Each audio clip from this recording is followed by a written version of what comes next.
हमारे देश में अक्सर शहरों का नाम बदलते रहता है, ये तो आप लोग जानते हैं। जैसे 1995 में बम्बई शहर का नाम बदलकर मुंबई कर दिया गया है ना रोहित। और 1996 में मद्रास शहर का नाम बदलकर चेन्नई कर दी गई। और आपका 2001 में कलकत्ता का नाम बदलकर कोलकाता कर दिया गया। फिर नई सरकारें आई, योगी जी बने मुख्यमंत्री उत्तर प्रदेश का। उसके बाद बहुत से शहरों का नाम बदलना शुरू हो गया। इस पर आप देखते होंगे प्रयागराज का, इलाहाबाद का नाम बदल के प्रयागराज। तो जगहों का नाम बदलना कोई बड़ी बात नहीं है। कभी कभी कुछ भवन का भी नाम बदल जाता है, लेकिन हमारे यहाँ राष्ट्रपति भवन का 2 कमरे का नाम बदल गया। हमें बताया जाता है कि राष्ट्रपति भवन में टोटल 340 कमरे हैं। टोटल कितने कमरे हैं? 340। और ये 340 कमरे में से 2 ऐसे कमरे हैं जिनका नाम बदल गया। चलते हैं पहले एक वाले कमरे पे बात करते हैं, फर्स्ट वाले कमरे, हाँ ये पहले एक पे बात करते हैं। तो बताया जाता है कि एक कमरा था जिसको अंग्रेज के जमाने में थ्रोन रूम कहा जाता था। यानी पहले इसका नाम था थ्रोन रूम। पहले इसका नाम क्या था? Throne room. अंग्रेज के जमाने में सब इसको थ्रोन रूम बोलता था, लेकिन जब हमारा देश आजाद हो गया तो फिर इसका नाम रख दिया गया दरबार हॉल। तो भाषा के आधार पर सब अपना नाम रखा है ना। वो अंग्रेज था तो वो अंग्रेजी नाम रख दिया। हम लोग हिंदी बोलते थे, हम लोग हिंदी नाम रख दिए। हम लोग क्या कर दिए? दरबार हॉल। तो अंग्रेज इसको बोलता था थ्रोन रूम, उसी को हम लोग बोलना शुरू कर दिए दरबार हॉल। लेकिन आज से 3-4 दिन पहले की बात है, इस दरबार हॉल का नाम बदल के कर दिया गणतंत्र, हाँ गणतंत्र मंडप, गणतंत्र मंडप ये कर दिया गया। तो अगर आपसे पूछा जाए कि ये जो दरबार हॉल है, ये दरबार हॉल का पुराना नाम क्या था? तो थ्रोन रूम। और नया नाम क्या हो गया? गणतंत्र मंडप। अब इस हॉल की खासियत क्या है? आखिर ये हॉल चर्चे में क्यों आया? इस हॉल की सबसे बड़ी खासियत यह है कि हमारे देश में जितने भी राष्ट्रीय पुरस्कार दिए जाते हैं, पद्म पुरस्कार चाहे पद्म विभूषण चाहे जो भी हो, वो सब के सब इसी रूम में दिए जाते हैं। तो हमारे देश में कहने का मतलब दरबार हॉल में ही राष्ट्रीय पुरस्कार दिया जाता है। अब अगर आपसे पूछा जाए कि राष्ट्रीय पुरस्कार राष्ट्रपति भवन के किस रूम में दिया जाता है, तो आप बोलना है आपको गणतंत्र मंडप में, अब नहीं बोलना है दरबार हॉल। देखिए, देश के पहले प्रधानमंत्री पंडित जवाहरलाल नेहरू थे और नेहरू जी ने 15 अगस्त 1947 को प्रधानमंत्री पद का शपथ लिए थे। तो वो शपथ राष्ट्रपति भवन में लिए थे। तो राष्ट्रपति भवन के किस रूम में लिए थे? तो वो भी लिए थे दरबार हॉल में। किस में लिए थे? दरबार हॉल में। लेकिन अब उसको क्या बोलना है? गणतंत्र मंडप। चलिए, अब कह रहा है कि एक और रूम का नाम चेंज हो गया, एक और का नाम चेंज हो गया जिसका नाम है अशोक हॉल। तो अशोक हॉल जो था ना, हाँ उसको मूल रूप से सब बोलता था बॉलरूम। क्या बोलता था? बॉलरूम। इसका भी नाम पहले कुछ और पहले था। तो सब अशोक हॉल को मूल रूप से सब जानता था कि ये बॉलरूम है, लेकिन अब इसका नाम क्या कर दिया बदल के? अशोक मंडप। यहाँ पे ध्यान देगा, अशोक हॉल का मूल रूप से क्या लोग किस नाम से जानते थे? बॉलरूम को। लेकिन अब इसका नया नाम क्या हो गया? अशोक मंडप। तो राष्ट्रपति भवन के 340 में से 2 का नाम चेंज। एक का नाम हो गया गणतंत्र मंडप, एक हो गया अशोक मंडप। चलिए अब आगे की बात करते हैं। अब सवाल है कि सर राष्ट्रपति भवन बनाने की बारी क्यों आ गई? क्या परिस्थितियां हुआ कि राष्ट्रपति भवन बनाना पड़ गया? तो देखिएगा, अगर भारत की बात किया जाए, भारत की बात किया जाए, ये देखिए साहब, ये हमारा देश है भारत, हिंदुस्तान। और अंग्रेज अपनी शासन प्रणाली का शुरुआत किया था बंगाल से। बंगाल के नवाब के बारे में पढ़े हम। बताया जाता है कि बंगाल में पहले नवाब हुआ करता था। बंगाल में पहले नवाब हुआ करता था। तो थोड़ा सा उस पॉइंट को हम शॉर्ट में चर्चा कर लेते हैं और उस मुद्दे पर हम आते हैं। तो देखिएगा, ये बंगाल था, ये बंगाल था। तो पहले बंगाल में नवाब हुआ करता था। अब बंगाल का जो पहला नवाब जो था ना, वो था मुर्शिद कुली खां। मुर्शिद कुली खां। तो बंगाल का जो पहला नवाब था वो था मुर्शिद कुली खां। कोई दिक्कत? रिकॉर्डिंग हो रहा है ना? चलिए, बंगाल का पहला नवाब था मुर्शिद कुली खां। अब मुर्शिद कुली खां, दिक्कत हो रहा है का है ना, तो ध्यान देगा, बंगाल का पहला नवाब था मुर्शिद कुली खां। अब मुर्शिद कुली खां शासन व्यवस्था बहुत बढ़िया से कर रहा है। अब इसकी हकीकत पे जाइएगा ना तो इसका ओरिजिनल नाम है रामजतन, ये साउथ इंडिया के पंडित है। तो बंगाल का पहला नवाब कौन है? मुर्शिद कुली खां। अब मुर्शिद कुली खां से लेकर अलीवर्दी खां तक ये सब ऐसे नवाब थे जो कभी अंग्रेज से आमने सामने की लड़ाई नहीं लड़ा। इन लोगों को पता था कि अंग्रेज से लड़ोगे तो कहीं ना कहीं गड़बड़ियां पैदा होगा। और इन्हीं का क्षेत्र में कलकत्ता में अंग्रेज का व्यापारिक केंद्र था। इसी का जो क्षेत्र जो कलकत्ता था ना, वहां पे अंग्रेज व्यापार करता था। तो न तो मुर्शिद कुली खां अंग्रेज को कभी छेड़ा और न ही अलीवर्दी खां ने छेड़ा। लेकिन अलीवर्दी खां के जो उत्तराधिकारी, हाँ, अलीवर्दी खां एक बात बोला था कि अंग्रेज और फ्रांसीसी जो है वो मधुमक्खी का छत है। अगर होशियारी से काम करोगे तो शहद मिलेगा, अगर दिमाग लगा दोगे तो फिर मधुमक्खी की तरह चारों तरफ से लुट जाएगा। तो अंग्रेज और फ्रांसीसियों को मधुमक्खी का छत कौन कहा था?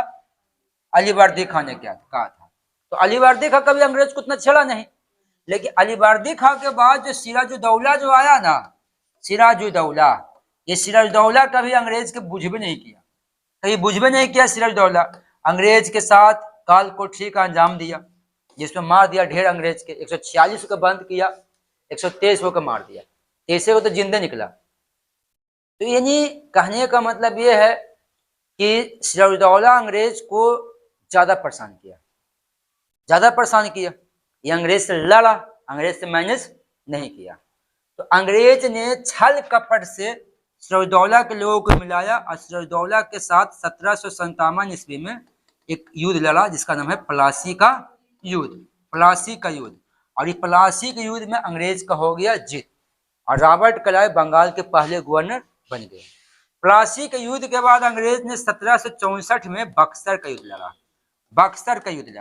और बक्सर के युद्ध के बाद अंग्रेज को एकदम क्लियर हो गया कि भारत पे शासन करना अब हो गया आसान। तो प्लासी के युद्ध के बाद ये भारत पे शासन करने का सपना देखना शुरू कर दिया। और बक्सर के युद्ध के बाद एकदम क्लियर हो गया कि भारत पे शासन करेगा। लेकिन शासन का क्षेत्र इसका बना कौन? बंगाल ना, बंगाली के नवाब को ने हराया। तो शासन का क्षेत्र बना इसको बंगाल। बंगाल पर अपना शासन चलाना शुरू कर दिया एक कंपनी के माध्यम से। तो बंगाल में इसका रहना सहना था, बंगाल में शासन करना शुरू कर दिया। तो बंगाल में जो इसका जो व्यापारिक केंद्र था कलकत्ता, ये कलकत्ता को ही अपना राजधानी बना लिया। क्योंकि हम पहले तो रहबे करता था, तो कलकत्ता इसका बन गया राजधानी। और कलकत्ता में जो अपना करना था किया ये। लेकिन कलकत्ता में बड़े बड़े विश्वविद्यालय होने के कारण वहां बच्चा ज्यादा पढ़ लिया तो अंग्रेज का विरोध करना शुरू कर दिया। और अधिकांशतः क्रांतिकारी उस समय कलकत्ता में ही उपज रहा था। तो ऐसी परिस्थिति में अंग्रेज ने समझ गया कि अगर भारत पर लंबे समय तक शासन करना है तो सबसे पहले राजधानी बदलना पड़ेगा। क्योंकि जितना भी अरविंद घोष से लेकर जितना भी क्रांतिकारी है सुरेंद्रनाथ बनर्जी तक, अरविंद घोष तो आनंद मठ के माध्यम से लोगों को उकसाने का ही काम नहीं किया अंग्रेज के खिलाफ। तो जितना भी क्रांतिकारी है सब तो कलकत्ते के रहने वाला है, सब तो बंगाले के रहने वाला है। तो क्यों न राजधानी को चेंज कर लिया जाए। तो बंगाल में एगो जानते हैं बंगाल विभाजन हुआ था, जिसमें स्वदेशी आंदोलन शुरू हुआ था, अंग्रेज को हिला कर रख दिया था। तो अंग्रेज ने समझ गया था कि अगर भारत पे शासन करना है तो सबसे पहले राजधानी चेंज करो, क्योंकि जितना भी मेरा विरोधी है ना सब यही रहता है। तो बताया जाता है कि यह कि आया था जॉर्ज पंचम, आया था ना, जॉर्ज पंचम आया था भारत 12 दिसंबर 1911 ईस्वी को। और यही जॉर्ज पंचम बोला ना कि भारत की राजधानी कलकत्ता नहीं नई दिल्ली रहेगी, भारत की राजधानी कलकत्ता नहीं नई दिल्ली रहेगी। आप अंग्रेज अपना सेटलमेंट जो है वो नई दिल्ली में करेगा। और 1 अप्रैल 1912 ईस्वी को भारत की राजधानी कलकत्ता हटा के कहाँ हो गया? नई दिल्ली हो गया। अब नई दिल्ली में इसको रहना है, तो अब भारत का जो वायसराय जो है वो कलकत्ता नहीं रहेगा, वो कहाँ रहेगा? नई दिल्ली में रहेगा। तो वायसराय के लिए अब घर बनाइएगा ना रहने के लिए, नहीं बनाइएगा। तो वायसराय को रहने के लिए एक आवास, एक भवन बनाने की बात आई। तो देखिएगा, तो बताया जाता है कि एक अरावाली पहाड़ी थी, अरावाली पहाड़ी ऐसा, ये है अरावाली पहाड़ी। ये क्या है? अरावाली पहाड़ी, अरावाली पहाड़ी है। ये पहाड़ी गुजरात से शुरू होती है, गुजरात के बाद राजस्थान, उसके बाद हरियाणा, उसके बाद दिल्ली। दिल्ली में आते आते पहाड़ी लगभग खत्म हो जाता है। और इसी पहाड़ी का हिस्सा है रायसीना हिल्स, रायसीना हिल्स, इसी पहाड़ी का हिस्सा है रायसीना हिल्स। और रायसीना हिल्स पर अंग्रेज ने एक वायसराय हाउस बनाने का निर्णय लिया, जिसको आज के डेट में राष्ट्रपति भवन कहते हैं। तो अगर पूछा जाए कि राष्ट्रपति भवन कहाँ बनाया गया? रायसीना हिल्स पर। रायसीना हिल्स किसका हिस्सा है? अरावली पहाड़ी का। अब देखिएगा, अब ये राष्ट्रपति भवन जिसको हम बोलते हैं वो हकीकत में वायसराय हाउस के रूप में स्थापित हुआ था। इसका वास्तुकार कौन है? एडविन लुटियंस है और हर्बर्ट बेकर है, हर्बर्ट बेकर है। फिर कह रहा है कि इसका वास्तुकला, पहले तो वास्तुकार देखिए। वास्तुकार का मतलब हुआ कि अगर राष्ट्रपति भवन है तो राष्ट्रपति भवन का डिजाइन दिया कौन? डिजाइन कौन दिया? तो राष्ट्रपति भवन की डिजाइन दिया एडविन लुटियंस और हर्बर्ट बेकर। आज के जमाने के हिसाब से इसका इंजीनियर वही था। फिर है कि वास्तुकला, राष्ट्रपति भवन बनाने में मकान भी बनता है ना साहब, तो एक कला के तहत बनता है। तो राष्ट्रपति भवन बनाने में किन किन कला का इस्तेमाल किया गया? तो हिंदुओं की कला का इस्तेमाल किया गया, मुगलों की कला का इस्तेमाल किया गया, बौद्ध की कला का इस्तेमाल किया गया, यूरोपियन की कला को इस्तेमाल किया गया। राष्ट्रपति भवन कितने फ्लोर का है? 4 फ्लोर है। इसमें कमरे कितना है? इसमें टोटल 340 कमरे हैं। कुल एरिया कितना है? 330 एकड़ है। लेकिन भवन का एरिया कितना है? 5 एकड़। बाकी में कच्ची है, बाकी वही सब मैदान है, बाग बगीचा है। तो इसका जो बगीचा जो था ना, उसका पहले नाम था साहब, जैसे कहने के 5 एकड़ में राष्ट्रपति भवन है जी, 5 एकड़ में ना, बाकी तो सब पड़ती है ना है। तो यहाँ पे एक गार्डन था साहब, जिसका नाम था मुगल गार्डन। जिसका नाम क्या था? हाँ, राष्ट्रपति भवन में पहले मुगल गार्डन था। देखे ना, ये नहीं फूल वाला है। हाँ, तो पहले मुगल गार्डन था। तो 2023 में हमारी सरकार ने इसका भी नाम चेंज कर दिया और इसका नाम बदल के कर दिया अमृत उद्यान, अमृत उद्यान। तो अब ये जो आप गार्डन देख रहे हैं, ये जो मुगल गार्डन है, मुगल गार्डन का नाम बदल के क्या कर दिया गया? अमृत उद्यान। अब कह रहे राष्ट्रपति भवन बनाने में कितने ईंटों का प्रयोग हुआ? 70 करोड़ ईंट लगा है साहब इसको बनाने में। हाँ, बनाने में कुल मजदूरों की संख्या कितना था? 23,000। 23,000 मजदूर मिलकर इसको बनाया। निर्माण कर शुरू हुआ 1912 में, अब बनकर तैयार हुआ 1929 में। 17 साल बनाने में लग गया, 17 साल बनाने में लग गया साहब। समझ गए ना? सही बोले ना? अब ध्यान देगा, तो 70 करोड़ ईंट, 23,000 मजदूर, अब बना कितना साल में? 17 साल में।